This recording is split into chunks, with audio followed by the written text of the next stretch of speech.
Hello, Swiftie Sis. Today we're going to learn how to play the Fate of Ophelia, exactly how Taylor would play it on guitar. Don't care where the hell you've been, 'cause now your mind is about to be the sleepless night you've been dreaming of. Fate of Ophelia. I am absolutely obsessed with this track. It has that dreamy 80s synth vibe, and it is infectiously catchy, just like Taylor said it would be. So this lesson is going to be based on if Taylor were playing it on the acoustic set of the Eras Tour. We have no live performances of any of these new songs yet, but based on my knowledge of how Taylor plays guitar and her past catalog of live performances, I think I figured out exactly how she would play the Fate of Ophelia. And before we dive in, if you would like to have access to my full playthrough of the Fate of Ophelia, along with my Showgirl era themed printable guide, complete with the chord charts, the strumming, and the full set of lyrics, you can access all of that at patreon.com/fearlessfam. Sign up to be a cruel strummer and you'll have access to every single TS lesson that I put out with the printable guides and the full playthroughs, so you have everything in front of you when you practice. And yes, I am doing the full Showgirl album. So to play this song exactly like Taylor, you're going to need a capo here on the 5th fret, and we have 5 chords starting with D minor, A minor, C major, the famous G sus4. If you've never made this chord before, it's just basically a G major variation. You could just play G major if you want to, but I have an inkling that she would play G sus4 here. So if you're coming from C, remove your 2nd finger, take your 3rd finger and move it up to the 6th string, lay it over the 5th, so you're muting it. And then you can use a little bit of that skin from the same finger to mute the 1st string, just like that. So it should sound like this. And then our final chord is an F over C. So take this 3rd finger, bring it down 1 string, put your pinky on the 4th right under it, and then just strum down from the 5th. Make sure you're muting the 6th. Now, before we move on, something really important that I want to point out about this group of chords here, minus the D minor, is that all of them have similarities between the shapes, which really makes chord transitions very easy. And this is something that I think that Taylor really prioritizes, is when she's playing live on stage acoustic guitar, her chord shapes are usually so similar to one another that her transitions are super easy and she can just focus on the singing and the performance. So if you look between A minor, C, F over C, G sus4, they all have similarities between them. The only odd one out is D minor. It just doesn't have anything in common with any of the other chords. So that one you completely have to reshape, but it's not too far from the other chords. For strumming, I'm going to give you 2 patterns that I think that Taylor would definitely use. The first one is really only going to take place during the intro and the outro, or maybe even like an interlude in the song. And it's just like a little instrumental. It actually mimics what you're hearing with the piano keys.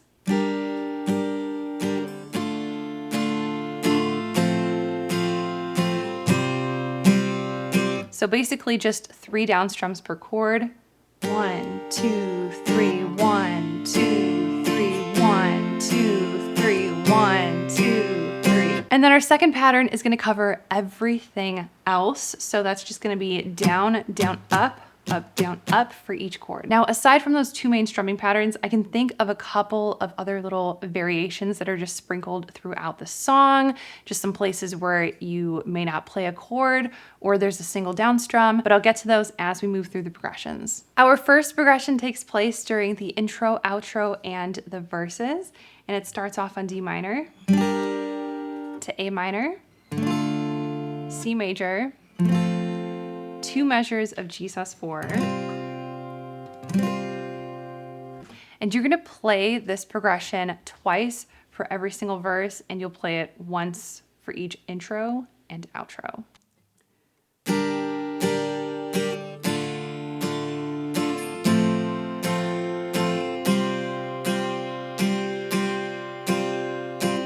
I heard you calling on the megaphone. You wanna see me all alone. As legend has it, you're quite the pyro. You light the match to watch them blow. And Our second progression takes place during the pre-choruses, and it's pretty much exactly the same as our first progression with just one less G sus4. So D minor, A minor, C major, just one G sus4. And you'll play this progression twice for every pre-chorus. Now, at the end of this progression, right before the chorus hits, we're gonna have no chord, and we're just gonna mute the strings just like this. And we're gonna end it with a down, up, down, up. Watch and roll, and if you never come for me, I might have drowned in the melancholy. I swore my loyalty to me, myself, and I, right before you lit my sky.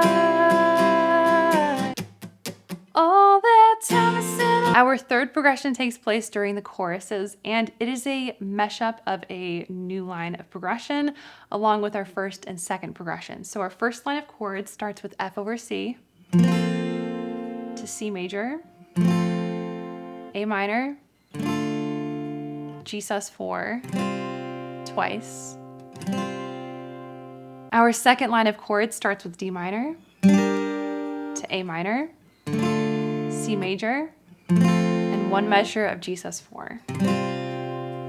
And then our third line, D minor, A minor, C major, two measures of G sus4.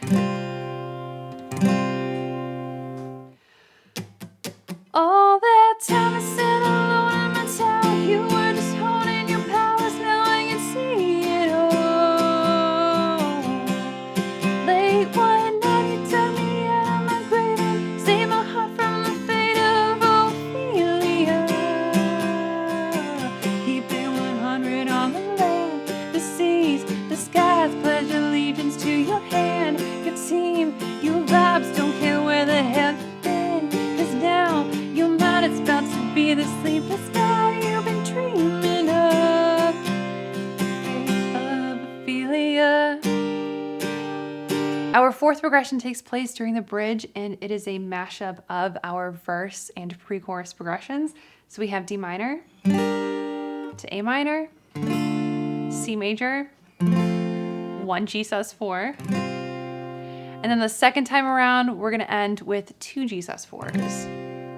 Now for strumming here, you have two options. You could either do the intro outro strumming, which is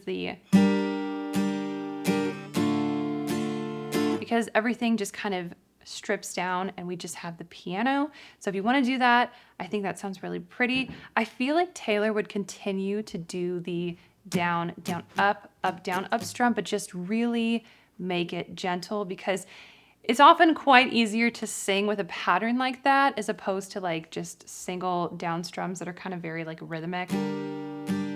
But if you feel comfortable singing over that, do it by all means. But I'm gonna just go.